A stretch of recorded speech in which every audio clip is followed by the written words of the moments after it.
Hi there, you're looking at Lesson 8 problem set, and this is a great time to check your work, see how you're doing. First problem, the ratio of the, and in your book, this is on page 83 in your student book, the ratio of the number of shaded sections to the number of unshaded sections. So we're looking over here at the image here, right here, is 4:2. What is the value? What is the value? So we're writing it as a fraction, is what I tell myself, of the ratio of the number of shaded, 4, to the number of unshaded, so 4 halves. I could also write that as 2, right? When I simplify it. Okay. Use the value of the ratio to determine which ratio or ratios is equivalent to 7 to 15. So I know that 7, so I'm looking over here. I'm going to write that here. So 7 times 3 is 21. 15 times 3 is 45. So that one actually works. 7 times 2 is 14, but 15 times 2 is, so this one does not work. And you know what, this does not work as far as equivalent. How about 7 times 9 is 63. 15 times 9, yep, that one works too. So just to, my math facts come in handy when I'm trying to figure that out. Okay, let's go to third problem. Sean was at batting practice.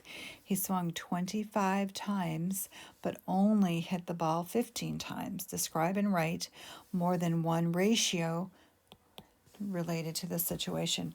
So I could write, I wonder if I should write below. So I could go ratio of the number of hits to total swings. I'm trying to fit it in this small space. So that would be total number of hits, in this case was 15, to total number of swings was 25. So then how about, I've got to do more than one. How about if I go number of hits to number of misses? This I have to do a little bit of calculating here. So the total times that he hit the ball was 15, and so if he swung 25, hit 15, then we have a difference of 10 misses in that case. So that works. And I could also switch that up, the number of misses to the number of hits, 10 to 15. So there's lots of options for this one. Okay. For each ratio you created, use the value, so I'm going to write it as a fraction, to express one quantity as a fraction of the other quantity.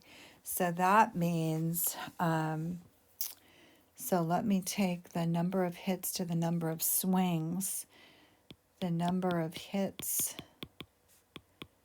to number of swings, and so that value is 15 to 25. Can I reduce that? Top and bottom, if I reduce by 5, 15 divided by 5 is 3, 25 divided by 5 is 5. I get 3/5 of the number of swings. Okay, now, how about if I go the number of hits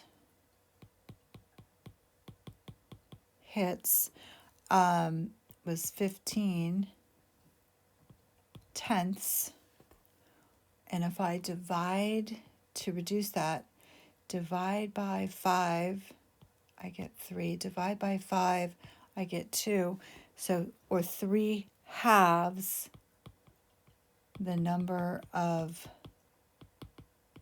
misses. So that goes together as far as writing the value. Okay. And then, and those are not the only answers that you could have, but I'm just going to write those two. It says make up a word problem that a student can solve using one of the ratios and its value.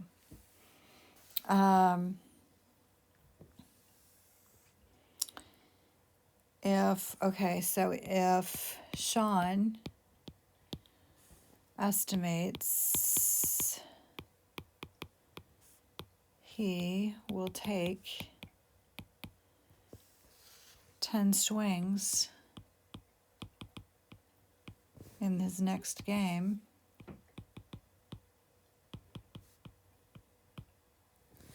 how many hits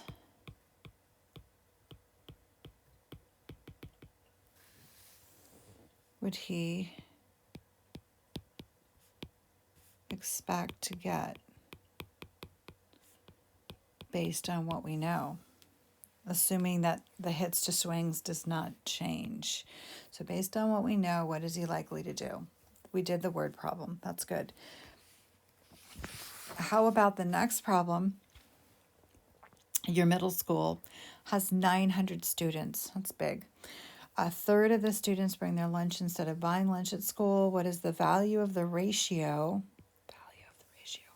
of the number of students who do bring their lunch to the number of students who do not? Number of students who do bring their lunch to the number of students who do not. Okay, so I'm first. Your middle school has 900 students total. And I'm going to do,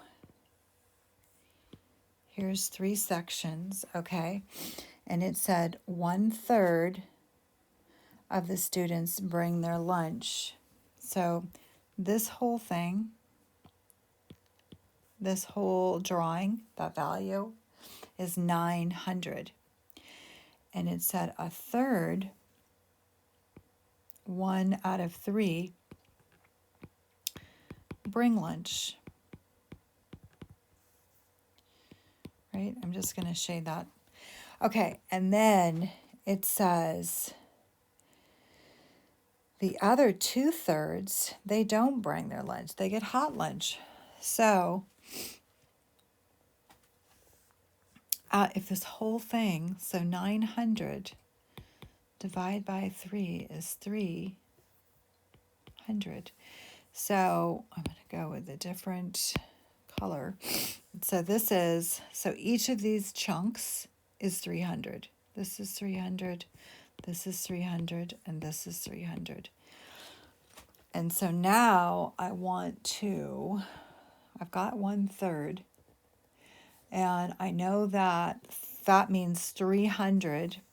So the 1/3 is equal to 300 students. And therefore, I know the 2/3, 2/3 is equal to 600 students buy their lunch. Okay. And so, let's see. Do I need to do anything else with that? If I have a value of the ratio of the number of students. So if I had if I have 300 students who are bringing their lunch to 600 students that buy their lunch, I'm going to divide both top and bottom by 100. That's why I crossed out those zeros. I get 3/6, and that is 1 to 2. So it's a 1 to 2 ratio. That's actually, I should actually do this. It's a 1 to 2 ratio. And I could also say it's 1/2. Okay, so that's good. Okay, let's see what else. Is that all we have? I think we just had those problems and we're good. Well done.